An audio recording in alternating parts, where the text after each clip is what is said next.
حضور نے ارشاد فرمایا آیت المنافق ثلاث، منافق کی علامتیں 3 ہیں۔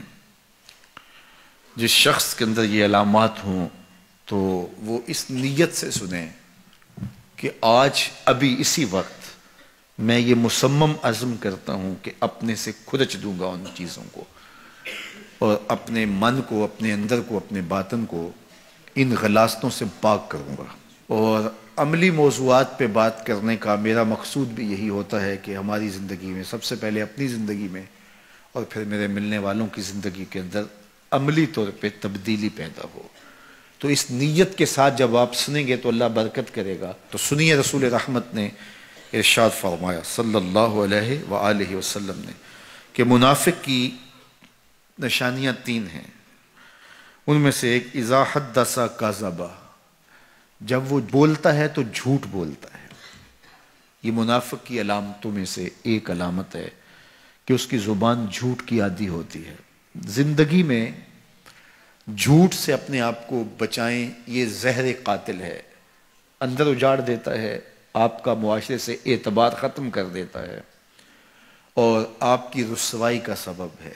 دوسرا ارشاد فرمایا وَإِذَا وَعَدَ أَخْلَفَ، جب وہ وعدہ کرتا ہے تو وعدہ خلافی کرتا ہے۔ یہ منافق کی علامت ہے کہ وہ وعدہ پورا نہیں کرتا۔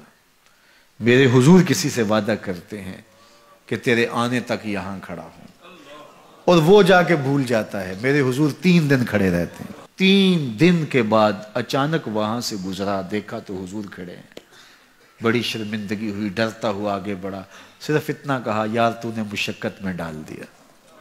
3 دن تک میرے حضور کھڑے، اور میں کہتا ہوں وہ تو 3 دن بعد واپس آ گیا۔ وہ نہ آتا 3 سال بھی کھڑا رہنا ہوتا، میرے حضور کھڑے رہتے کہ میں نے اس سے وعدہ کیا ہوا ہے۔ اور میں اور آپ دیکھیں کہ ہم کہاں کھڑے ہیں۔ ہم کسی سے وعدہ کریں، ہم خود وعدہ کرتے ہیں تمہیں 6 ماہ کے بعد پیسے دیں گے، وہ بیچارہ 6 ماہ کے بعد بھی جو ہے وہ 1 ماہ اور اوپر گزار لیتا ہے کہ چلو کوئی بات نہیں ہے، اور ہم اس کی موت کی دعا کر رہے تھے یا اللہ فوت ہی ہو جائے تو اچھی بات ہے۔ تو پھر ہم کہیں کہ اللہ کی رحمتیں ہمیں نصیب ہوں، یار وعدہ کیا ہے، اپنا تن بھی بیچ کے دینا پڑے تو دیں گے۔ جو وعدہ کیا ہے جہاں کھڑے ہوئے ہیں وہاں کھڑے رہیں گے، چاہے اس کی کتنی بھی اذیت ہمیں کیوں نہ سہنی پڑے۔ جب وعدہ کیا ہے تو پھر اس کو پورا کرو۔ تیسری بات میرے حضور نے ارشاد فرمائی وَإِذَا اؤْتُمِنَ خَانَ، جب اس کے پاس امانت رکھی جائے تو خیانت کرے۔ اس کے پاس پیسے رکھے جائیں، دولت رکھی جائے، کوئی زمین اس کے نام کوئی کر دے کسی وجہ سے، کوئی اور اس کے پاس امانت رکھ دے تو وہ اس میں خیانت نہ کرے، بلکہ آپ کے پاس کوئی بات امانت رکھی جائے تو اس کو بھی جو ہے وہ لوگوں تک نشر نہ کرے۔ تمہارے کان میں اگر کوئی بات کرے تو وہ امانت ہے، جب وہ بات کر رہا ہو تو دائیں بائیں دیکھ رہا ہو، تو پھر اس کا مطلب یہ ہے کہ وہ یہ چاہ رہا ہے کہ یہ بات کوئی اور نہ سنے، تو پھر صاحب امانت کو چاہیے کہ کوئی اور نہ سنے۔ یہ امانت ہے اور اس امانت کو پورا کیا جائے۔ اور چوتھی علامت یہ ارشاد فرمائی منافق جب کسی سے لڑ پڑتا ہے تو گالیاں دیتا ہے۔ ہمارے دین نے ہمیں گالی دینے سے روکا ہے۔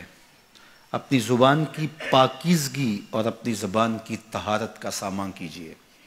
آپ کسی بھی حالت میں ہوں، آپ کے اوپر کوئی کتنی بھی زیادتی کر رہا ہو، آپ کو کوئی تھپڑ بھی مار رہا ہو، تو آپ اس کا مقابلہ ضرور کریں، لیکن آپ کی زبان گندی نہیں ہونی چاہیے۔ یہ غصے کے وقت ہی تو انسان کا پتہ چلتا ہے۔ ظفر سے آدمی نہ جانیے، چاہے جتنا بھی ہو صاحب فہم و ذکا، جسے عیش میں یاد خدا نہ رہی، جسے تیش میں خوف خدا نہ رہا۔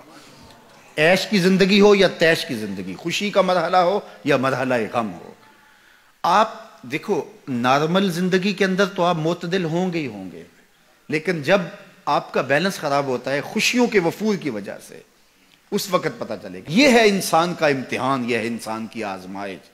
منافق کی علامت بتائی گئی وَإِذَا خَاصَمَ فَجَرَ، جب وہ کسی سے لڑائی کرتا ہے تو پھر گالیاں بکنا شروع کر دیتا ہے۔ یہ منافقوں کی علامات میں سے ایک علامت ہے، جب وہ لڑتا ہے تو گالیاں بکتا ہے، جھوٹ بولتا ہے، امانت میں خیانت کرتا ہے، اور عہد کرے تو اس کی پاسبانی نہیں کرتا۔ اللہ ہمیں عہد کی پاسبانی کی توفیق دے۔